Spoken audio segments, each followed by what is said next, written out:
We've got nearly less than a week until the Premier League kicks off, and it's about time that we did our show regarding who Arsenal's lineup could be come September 12th. So let's kick on with it.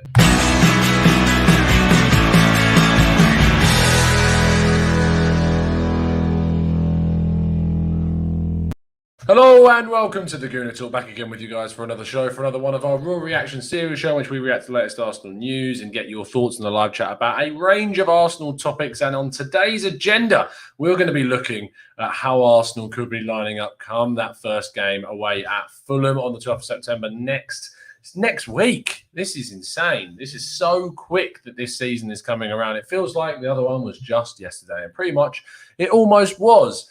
And a lineup building is always a funny one because if you're still in the transfer window, things can still happen. Players could still leave, players could still join, and we're going to try and incorporate a mixture of hypotheticals along with some, of course, some realism and some realistic thoughts too. But it's always a little bit of fun to get building on your old squad builders and seeing what's like and getting your thoughts too about who could line up. So let's do that immediately. Hi everyone in the chat box. First of all, thank you ever so much for tuning in, and we're going to be positive as we feasibly can be. So let's try and do that and go onto this website, which is called, I should give it a plug seeing I was using it, lineupbuilder.com. So if you haven't used it, use it. Goalkeeper. What a way to start. Who's going to be starting in goal come Fulham? It's a real tough one. My head says it's going to be, for some reason, I feel like he's going to pick Leno, even though he picked Martinez for the Community Shield. He picked Leno in the friendly. I know who I'd rather see, and it's that man. I don't see how anyone else could play in goal other than Martinez. But, of course, there are options. We've got Leno to play. We've got Macy as our third choice keeper. And there are options in that area of the pitch. You guys are saying Martinez, easy. Omar says Martinez will start. Hal says Martinez should start. Sinner says Martinez all day. And Brian Robles reckons Macy. Macy, unbelievable commitment to the young guy. Right back, we still don't know whether or not Hector Bellerin will be at the club, but whether or not he is, the man that I want to see playing there is Ainsley Maitland-Niles. But of course, we have Bellerin, and we also have Cedric at the club too that could play in that position. And I'd love it to be Ainsley Maitland-Niles. I hope that he's got a future at the club. I hope that we can see him in an Arsenal shirt. But for me, I'm just considering what is available to us. And for me, it's got to be Ainsley Maitland-Niles because I would happily move Bellerin on if we got the right fee. And I know there's a big debate around what that fee could be. Some people want 30 million quid. Some people are saying that 25 million pounds is fine. I personally feel that if we can get 30 million for Bellerin, I would seriously consider that because that pretty much frees up the funds to then go out and get a Thomas Partey. But for the moment, we just don't have that. Let's look into the centre-back area. On the right-hand side, of course, I believe that David Luiz is going to start, but Saliba is always going to be waiting in the wings to possibly come in. The long-term future will be, for me, Saliba, with the left centre-back going to be Gabriel at the start of the season, if I can learn to spell his blooming name. But we've also got Mari in that position. We've got Mustafi. We've got Holding. We've got Chambers. We might see other players, of course, go out on loan. But if we're looking at brass tacks here, I think it's going to be David Luiz and Gabriel playing. A lot of people want to see Saliba, and I get that. I want to see Saliba playing. It could be a back three, as Daniel Roberts says, as well. And if we're thinking about what Arsenal are going to do in the long term, four at the back is probably how we're going to play. But there is a big chance what we could see is we could see us go into a back five. If we just populate this here. And you could see, to be fair, it's going to be David Luiz no matter what. I still feel the Brazilian is going to be starting. But on this side, what you would see is, of course, Saliba playing here.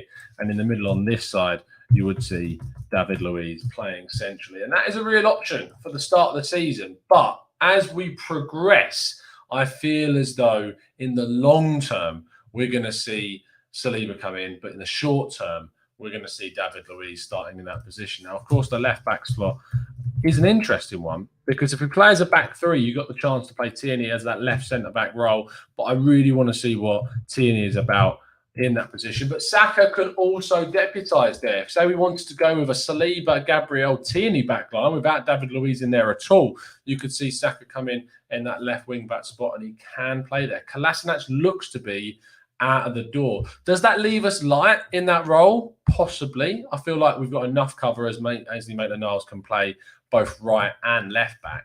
But I just feel that at the moment, I'm fine with Kolasinac moving on, and I'm fine with us not bringing anyone else in to replace him. So there's sort of your back line ideas. And Ginge in the chat says, I thought he wanted 4-3-3. Possibly. I did too. I just feel like the start of the season, we may see us continue with the back three, although you could look at the game against Fulham as a possibility to outmuscle. There are new signings to the Premier League. There's a chance that you could maybe experiment in that game and maybe a 4-3-3 will come out. I doubt it will, but I just feel like that back three is the way the club know how to play. Arteta was going on talking about how we've had any real chance to train and change things. That has happened. They have been able to train. We've seen some videos and photos coming out today, but is that enough? Is that enough really to see us then switch entirely to a back four right from the off? If we go for it and it works, fair play for transitioning so quickly.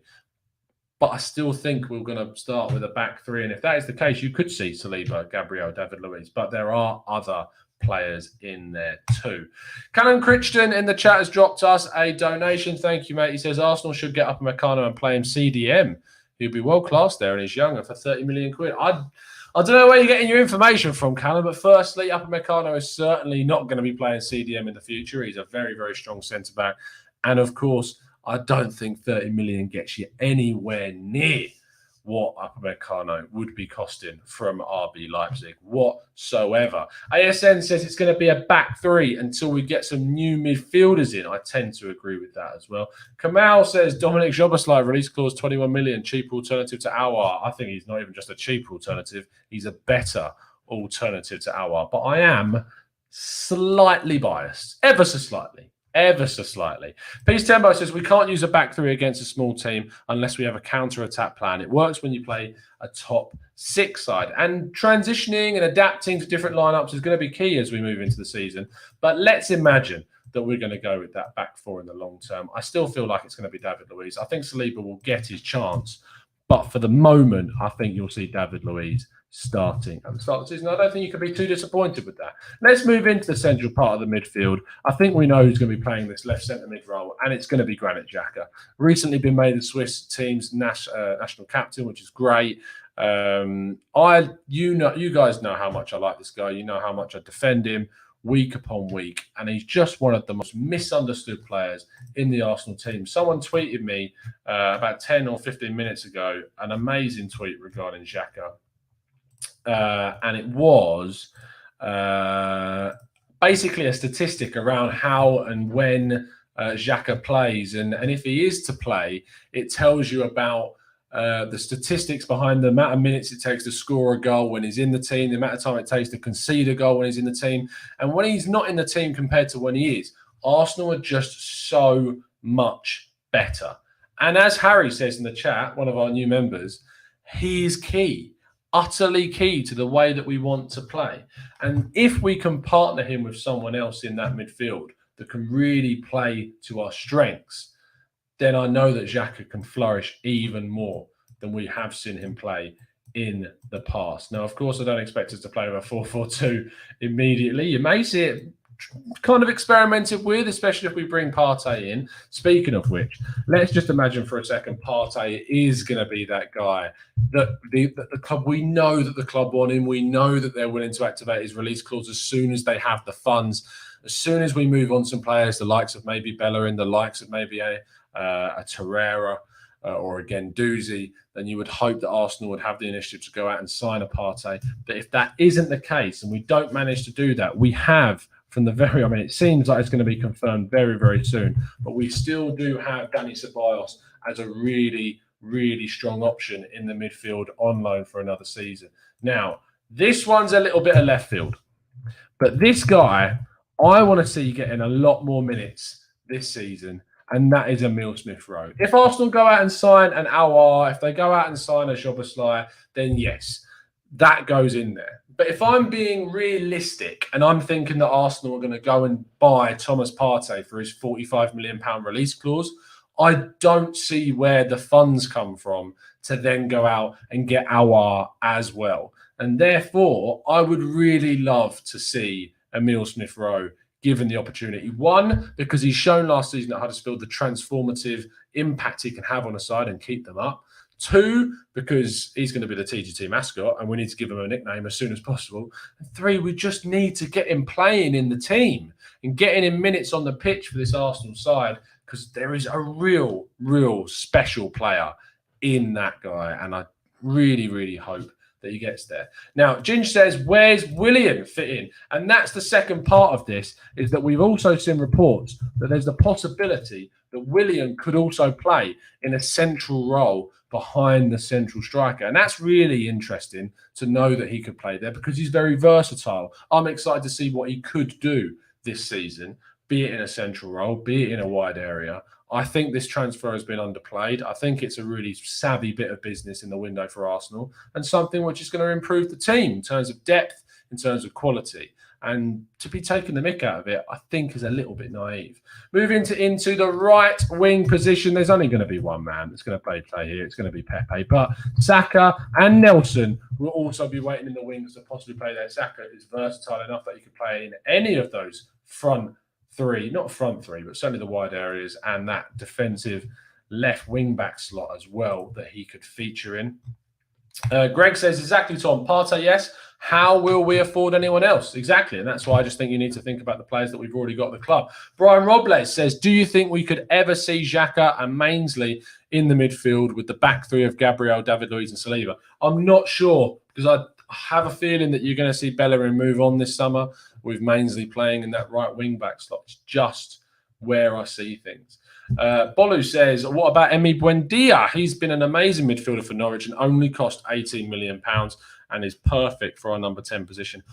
I wouldn't go for him, because I think he would stunt the growth of someone like Emile Smith-Rowe, and he's not good enough to do that. If you're going to go and block the route of ESR, I think you go out and get someone of the quality of Szoboszlai, of Aouar, that's going to do that. I wouldn't waste money on someone I feel wasn't going to do that. Rodney says, my top four hopes are dwindling the more I look at that potential 11, Tom. Am I overreacting? Let's have an assessment of that at the end. In terms of our forward, until I hear otherwise, we can make the assumption it's going to be Lacazette with Aubameyang playing on the left wing.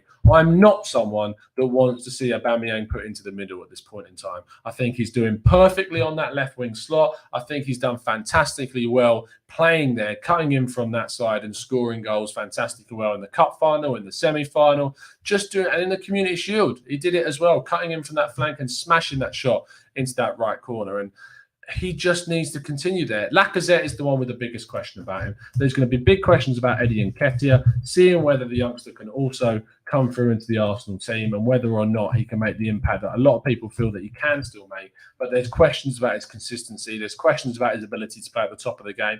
And there's also questions to say that if he's good enough, is there players like Tyrese John-Jules or Folarin Balogun that could come in? Now, of course, on yesterday's show, I thought it was madness to suggest that Nketiah should be sold with Balogun coming in, because if you look at their records at under 23 level, Nketiah absolutely rips Balogun apart. But we need to be giving Nketiah the chance to get more minutes. And Lacazette, I feel, is going to be under pressure from the young England under 21 captain, which is a fantastic news for young Eddie, that he's been given that responsibility. And it clearly goes to show the faith that these coaches have in him to really be a top striker. So I'm looking forward to seeing what we can see from Eddie this season. I hope he proves me wrong in the long term. But with Lacazette, there's a lot of questions surrounding him. Will he stay? Will he go? If he is going to stay, Arsenal need to look at signing him up to a new contract. Am I forgetting people in this lineup? There's people I know that are injured. One person that we could see get a few more minutes when he returns from injury is, of course, Martinelli. And Martinelli, scoring some great goals last season, scored supposedly the goal of the season against Chelsea, which I thought was a little bit generous.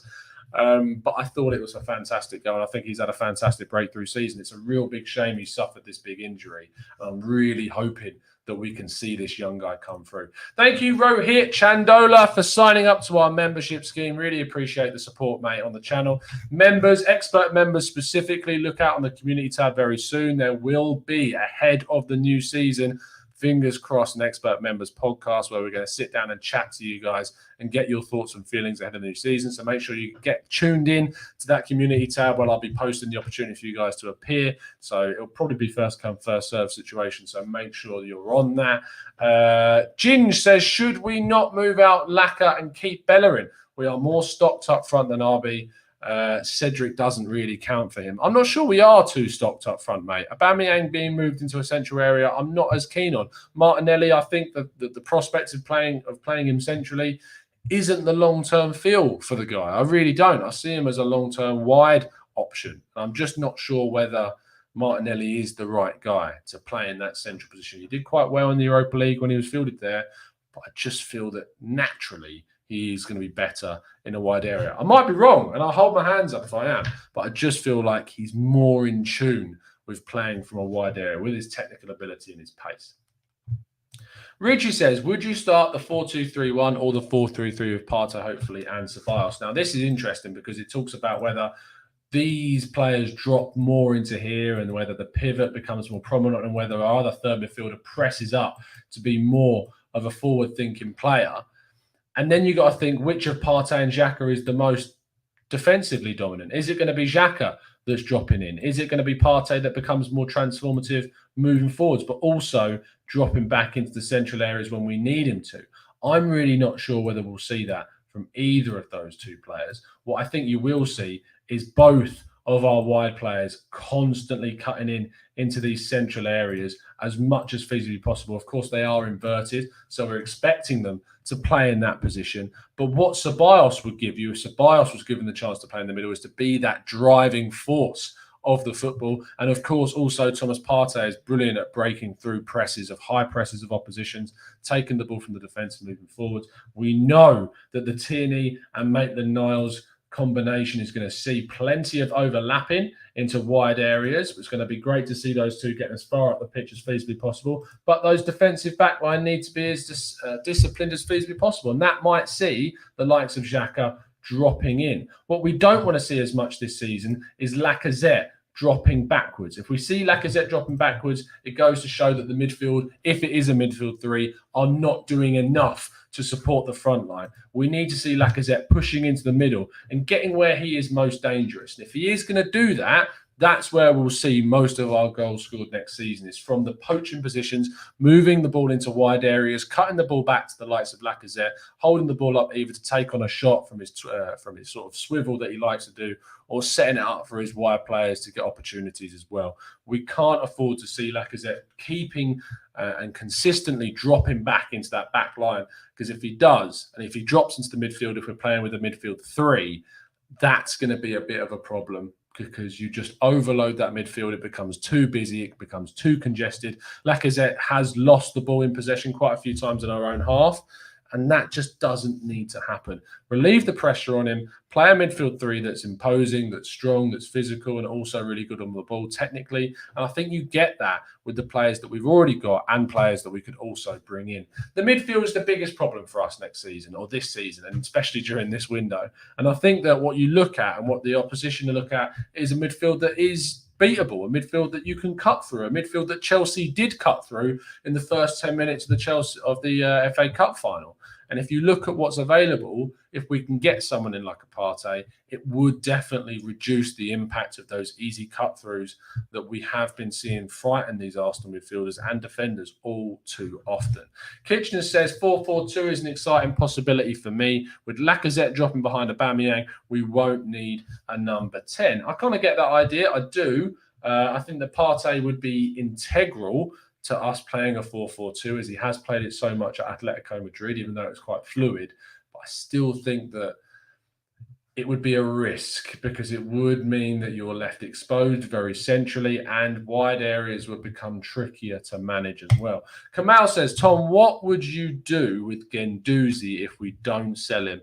I think we need to get him game time to protect his value. And I think you're spot on, Kamau. If you do keep Guendouzi in the squad, you need to play him in the cup competitions. You need to keep his stock high. You need to give him the opportunity to excite the window. And not only that, but you have to always turn around and say that if a player redeems themselves, like we've seen with Granit Xhaka, then you keep them in the squad and maybe find them a route into the first team. You've got to always have your mind open into that. You can't just simply shut every single player out that does something wrong. I've learned from my mistakes with Xhaka that you can't do that, because if you do, you might be wasting some real talent in the future.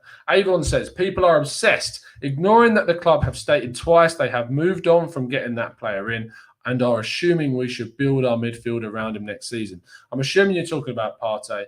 I'm not sure if the club has specifically stated about that. We've seen some interesting news through the different social medias and through your journalists and your outlets, but I'm not sure the Partey deal is completely dead. It depends on whether Arsenal can sell players to then spend the money to bring Partey in. If we can do that, I feel that there's a much better chance. But until we start seeing some sales, there's no chance that we bring a Thomas Partey in. And for that reason, it's probably best that we remove him from the team at this point in time and just focus on it being Ceballos as the most likely option until any further options come in. What about 4-3-1-2, says Fubar Gunner. The issue with 4-3-1-2 is that it really limits your wide areas. And when you've got so many brilliant wide players like Aubameyang and Pepe and Saka and Martinelli and Nelson to a lesser extent and Willian, I think it does limit your options in wide areas and puts a lot of pressure on those fullbacks to be the width. And then when you get hit on a counter-attack, your two defenders are left very, very exposed. So for me, I think that the 4-3-1-2 is a little bit too narrow for the players that Arsenal currently have. Daniel Roberts says, do you think we will ever see Willian or Pepe playing Lacazette's role in the middle? I don't think you will. No, I don't think you'll see those two play in the middle. I'd be very surprised if you did. If Pepe plays centrally, it needs to be with a partner. If Aubameyang plays centrally, it needs to be with a number 10 of real creative skill behind him. So there's too many needs of these players to be able to trust them on a singular position on their own without the extra stuff. Let's see what some other guys are saying before we wrap things up. How R says, how about someone like Idrissa Gueye? He looks like he's fallen out of favour for Thomas Tuchel at PSG. I think the boat's probably sailed on Idrissa Gueye. I think that you would have needed to get him from Everton when he moved. There's a lot of talk about Doucouré going to Everton to be effectively his replacement a year later. A lot of people would have liked to see Doucouré at the club, but is he the guy that would transform Arsenal's midfield? I'm not sure. I'm really, really not sure. Shumoy says, I don't trust us with two centre-backs at the back. If it ain't broke, don't fix it. And I think you got a strong point. That's why I think you may see the start of the season begin with those three centre-backs. And if you don't, I think it's a real big risk and hopefully one that pays off. I'm just not quite sure that you would get us playing with four at the back right from the off. It would be a big, big risk if we do.